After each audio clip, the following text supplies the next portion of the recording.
A paz do Senhor, queridos. Mais um dia aqui para falarmos sobre o poder da língua.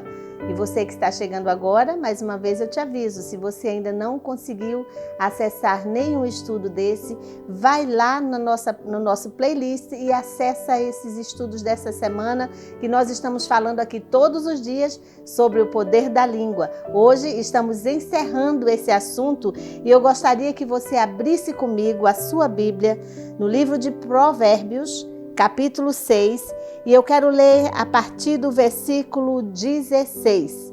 Olha o que diz a palavra de Deus.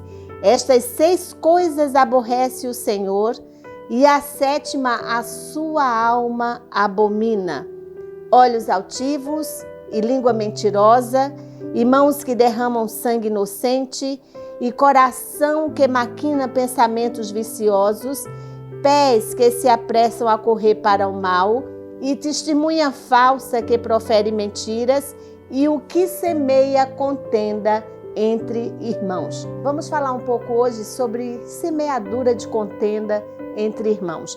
Irmãos, sempre quando termino um assunto, eu gosto de dar o remédio, a receita de como evitarmos procedermos de tal maneira que Deus não se agrade. Como estamos falando da língua essa semana, não é? De nós controlarmos a nossa língua, o nosso falar, a nossa boca, eu queria dar a você hoje um remédio, né, ou um antídoto para que nós possamos nos controlar no que se diz respeito a falar um dos outros.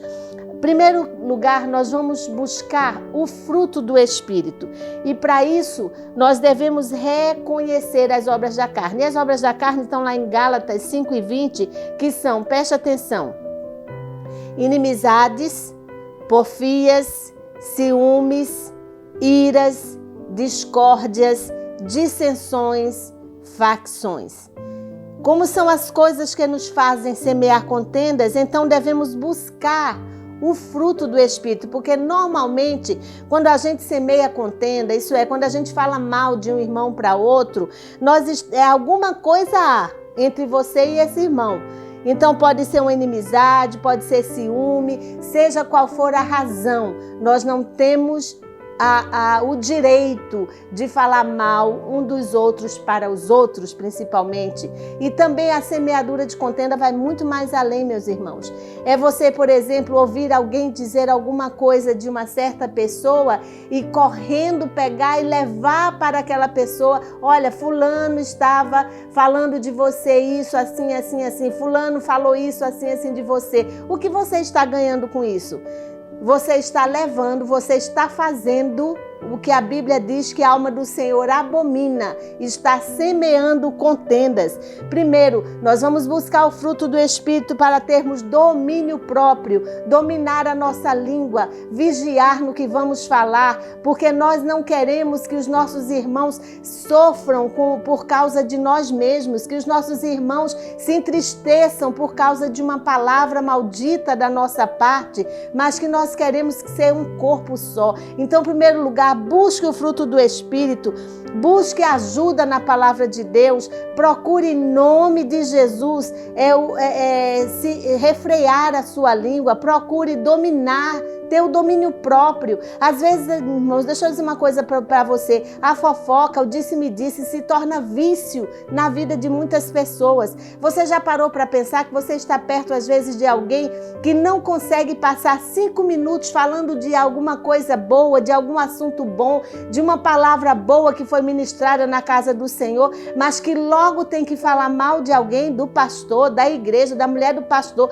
de tantas pessoas? Essas pessoas, irmãos, às vezes estão viciadas na fofoca, estão enfermas e precisam ser curados. Segundo lugar, nós precisamos ministrar reconciliação na vida dos irmãos. Se você, porventura, ouviu alguém falar mal de uma outra pessoa, ao invés de você correr e comentar e disseminar e espalhar aquilo, chega para a pessoa e diz: fulana, vamos orar por ela. Ela tem virtudes, porque ninguém é feito só de defeitos. Todos nós temos defeitos, mas temos qualidades também. Nós somos feitos à imagem e semelhança de Deus, não esqueçam disso. Então, Então nós temos que promover a reconciliação. Ao invés de disseminarmos o disse-me-disse, a fofoca, a intriga, vamos, irmãos, ministrar a reconciliação. E por fim, eu gostaria de dizer aqui que nós somos chamados para sermos pacificadores. Como filhos de Deus, devemos ser promotores da paz,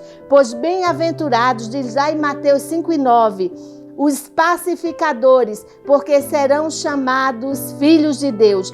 Pacificar significa trazer a paz. Então, como nós estamos usando a nossa língua, a nossa boca, o que nós estamos fazendo com as nossas palavras? Nós somos chamados para pacificar, para fazer a paz. Nós somos chamados para reconciliar. Então, irmãos, a conclusão que eu chego desses dias de palavras sobre o poder da língua é que precisamos semear a palavra de Deus ao invés de semear contendas. Que Deus te abençoe. E se você chegou agora nesse vídeo e não viu os outros ainda, repito, vai lá, acessa a nossa playlist, estaremos juntos falando sobre o poder da língua. Que Deus te abençoe.